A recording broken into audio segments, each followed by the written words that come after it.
Respected teachers, respected viewers, and my dear friends, welcome back. Friends, SO2 আৰু SO3 ৰ ওপৰত আহি গ'ল আৰু এটা নোটিফিকেশ্যন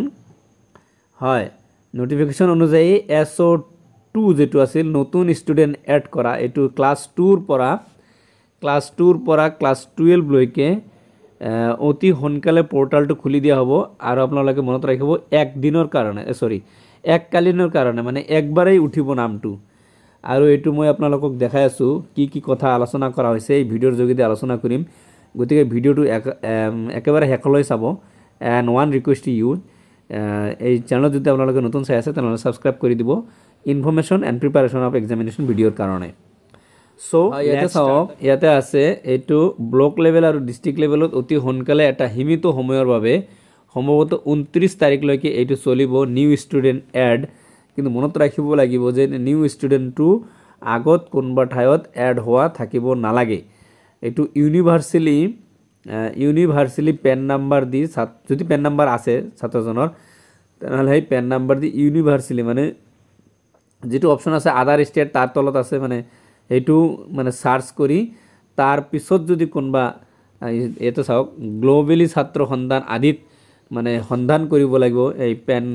কাৰ্ডৰ ইটোটো পেন নাম্বাৰটো দি যদি তেতিয়া হলে ছাত্ৰজন পোৱা নাযায় তেতিয়া হলে হে আপোনাৰ এই পোৰ্টেলত এড হ'ব আৰু নতুন ছাত্ৰ এড কৰিবলৈ আৰু এটা কথা কৈছে ইয়াতে যে আপোনালোকে সেই ছাত্ৰজনৰ বিষয়ে तमाम মানে যিমান মানে ই আছে আধাৰ আইডি দি হোক বা পেন নাম্বাৰ দি হোক মানে ইম্পোৰ্ট কৰাৰ চেষ্টা কৰিব যদি নহয় বা ছাত্ৰজন যদি হসাকৈ নাই পেন নাম্বাৰটো হয়তো কিবা কাৰণত ক্ৰিয়েট হৈছে কিন্তু এটা ইম্পোৰ্ট হোৱা নাই তেতিয়া হলে এটো নিউ এন্ট্ৰি হ'ব কিন্তু এক্সট্ৰা ডুপ্লিকেট এন্ট্ৰি কৰা নাযাব এটা চাওক এই সন্দৰ্ভত আপোনালোকক অনুৰোধ কৰা হৈছে যে 2-3 দিনৰ ভিতৰত নতুন ছাত্ৰীৰ বাবে প্ৰপত্ৰ SO2 প্ৰস্তুত কৰি জমা দিব লাগে যদিহে ব্লকৰ বাবে সংশ্লিষ্ট CRCCৰ জৰিয়তে ব্লক পৰ্যায়ত নতুনকৈ প্ৰৱেশ কৰিব পাৰে ব্লক পৰ্যায়ত নতুনকৈ প্ৰৱেশ কৰাৰ পিছত পেন সৃষ্টি কৰা হ'ব হয় আপোনালোকে জানে যে ডাইশত নাম এন্ট্ৰি কৰাৰ লগে লগে পেন নাম্বাৰটো সৃষ্টি হৈ যায়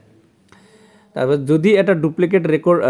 মানে যদি এনেকৈ সৃষ্টি কৰিব যাতে অৰিজিনালি নতুন ষ্টুডেন্ট হয় যাতে ডুপ্লিকেট ৰেকৰ্ড নহয় সেই নতুন ছাত্ৰীৰ বাবে পেন সৃষ্টিৰ পিছত বিদ্যালয় সমান্তৰালভাৱে কি কৰিব লাগিব GPPFP যেটো আপডেট আছে হেতু কৰিব লাগিব এটো তো আপোনালোকে জানেন 2022-23 পৰা কৰি আছে তাৰ পিছত কি কৈছে যে এই ক্ষেত্ৰত SO2 ৰ ক্ষেত্ৰত আপোনালোকে কেইটামান ক্লাস বাদ দিব লাগিব হেতু হৈছে PP3 মানে প্ৰিপাৰেটৰি ষ্টেজ 3 প্ৰিপাৰেটৰি ষ্টেজ 2 প্ৰিপাৰেটৰি ষ্টেজ 1 মানে NOP ৰ আন্ডাৰত যে তিনটা ক্লাস এড হৈছে হেইটো বাদ দিব লাগে আৰু ক্লাস 1 টো বাদ দিব লাগে ক্লাস 2 ৰ পৰা 12 লৈকে আপোনালোকে এই SO2 ফিল আপ কৰি অতি 2-3 দিনৰ ভিতৰত সোনকালে মানে ব্লকত জমা দিব লাগে ব্লকত আপোনালোকে জমা দিব লাগে PDF আকাৰে দিলেও হ'ব বা XLS দিলেও হ'ব তো মই আপোনালোকক দেখাইছো কি দিব লাগিব জমাটো এছক ইয়া হৈছে হেই SO2 ফৰমেটৰ নমুনাটো ইয়াতে লিখিব serial number block cluster UDISE code স্কুলৰ নাম ক্লাস আৰু সেকশন কোনটো ক্লাসৰ হয় ক্লাসবিলাক লিখি দিব সেকশনটো লিখি দিব কাৰণ সেকশন ওয়াইজ হে ইনক্লুড হ'ব তাৰপৰ স্টুডেন্ট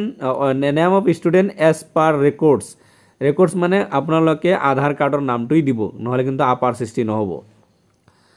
আচ্ছা তাৰ পিছত চাওক ইয়াত আছে জেন্ডাৰটো দিব লাগিব male female date of birth সব এবিলাক আধাৰ হিচাপে দিব স্টেট আইডি হয় শিক্ষা সেতু এপৰ পৰা এই আইডিটো দিব কাৰণ শিক্ষা সেতু এপত আজিকালি পেন নাম্বাৰ এড কৰাৰ অপচন আছে এতিয়ালৈকে অৰ্ডাৰ আহা নাই কিন্তু এটো সোনকালে আহি যাব যে পেন নাম্বাৰ এড কৰিব লাগে তাৰ পিছত মাদাৰ নেম ফাদাৰ নেম দিব লাগিব কাৰণ এটো এড কৰি দিব তাৰ পিছত গাৰ্ডিয়ান নেম অপচনাল দি দিলে ভাল নিদিলেও হ'ব তাৰ পিছত আছে আধাৰ নাম্বাৰটো হয় আধাৰ নাম্বাৰ যাৰ এতিয়ালৈকে ইন কেস সৃষ্টি হোৱা নাই তেনেহলে 99 9 দিব লাগিব আচ্ছা তাৰ পিছত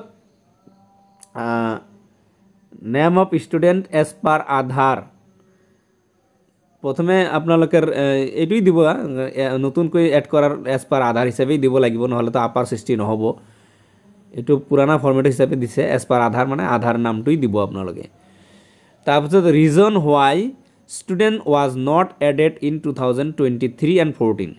মানে যোৱা বছৰৰ ডাইছত ষ্টুডেণ্টজনৰ নামটো কিয় এণ্ট্ৰি হোৱা নাছিল। ইয়াতে যিকোনো এটা ৰিজন দিলে হ'ল, যে টেকনিকেল এৰৰ বা কিবা কিবি হৈছে, এইটো কাৰণে ইয়াতে দিলে হ'ল। আৰু নতুন SO3 ফৰ্মটো যেটো আছে সেইটো মই আপোনালোকক দেখাই দিছোঁ অকমান। এইটো হৈছে SO3, মানে কাৰেকশ্যনৰ কাৰণে খুলি দিছিল, কিন্তু কিছুমান ষ্টুডেণ্ট কাৰেকশ্যন নহয় বেছি ভুল থকাৰ কাৰণে। ইয়াতে লিখিব serial number, block, cluster, UDISE code, school name, ষ্টুডেণ্টৰ পেন নাম্বাৰ। কাৰণ এই যিজন ষ্টুডেণ্টৰ SO3 মানে পেন নাম্বাৰ আছে, ষ্টুডেণ্টৰ কাৰেণ্ট নেম, নতুন নামটো, অৰিজিনেল নামটো, ষ্টুডেণ্টৰ ক্লাছ ছেকশ্যন, আৰু কি চেঞ্জ হ'ব, নেম না ডেট অফ বাৰ্থ না আধাৰ নাম্বাৰ যিটো চেঞ্জ হ'ব এইটো ইয়াত লিখিব। তাৰপিছত ওল্ড পাৰ্টিকুলাৰ্ছ, মানে আপোনাৰ সেই পুৰাণা নামটো কি আছিল, ভুল নামটো বা ভুল ডেট অফ বাৰ্থ কি আছিল পুৰাণাটো, সেইটো লিখিব। নিউ পাৰ্টিকুলাৰ্ছ কোনটো শুদ্ধ হ'ব লাগে সেইটো লিখিব ইয়াত। তাৰপিছত কাৰেকশ্যন লেভেল, ডিষ্ট্ৰিক্ট, ব্লক, এইটো ব্লক লেভেল দিব এতিয়া, কাৰণ ব্লকৰ পৰাই ঠিক হ'ব। আগত ডিষ্ট্ৰিক্টৰ পৰা আছিল, ডিষ্ট্ৰিক্টত বহুত ভিৰ থকাৰ কাৰণে এইটো ব্লক লেভেললৈ দিয়া হৈছে। কিন্তু কামটো এতিয়া আপোনালোকৰ কৰিব লাগিব অনলি 2 or 3 ডেজৰ ভিতৰত, 2 or 3 ডেজৰ ভিতৰত এই কামটো কৰি জমা দিব লাগিব। তাৰপিছত জমা দিয়াৰ পিছত যেতিয়া নিউ এণ্ট্ৰি হ'ব, যেতিয়া নিউ এণ্ট্ৰি হৈ যাব, তেতিয়াহ'লে স্কুল লেভেলত আকৌ GP EP2, GP general profile, EP educational profile, FP faculty প্ৰফাইলটো আপডেট কৰিব লাগিব। হয়, SO2 বা S02 বা S03 যেটো ডাইছৰ কাম, সেইটো স্কুল আইডিৰ পৰা হোৱাৰ কথা আছিল, কিন্তু কিবা কাৰণত সেইটো ব্লক লেভেলত দিছে। তথাপি আপোনালোকে এবাৰ চাই ল'ব, চেক কৰি ল'ব, যদি স্কুল আইডিৰ পৰা কৰিব পাৰে, হয়তো নহ'ব কিন্তু ব্লকত জমা দিব লাগিব। তো এইখিনি আছিল ইনফৰমেশ্যনখিনি আপোনালোকলৈ শ্বেয়াৰ কৰিলোঁ। আগলৈ কিবা ইনফৰমেশ্যন আহিলে আকৌ শ্বেয়াৰ কৰিম। তো ভিডিঅ' ভাল লাগিলে লাইক আৰু শ্বেয়াৰ কৰি দিব, চেনেলটো হ'লে ছাবস্ক্ৰাইব কৰি দিব। আজিৰ ভিডিঅ' মানে শেষ কৰিছোঁ। Thank you so' much.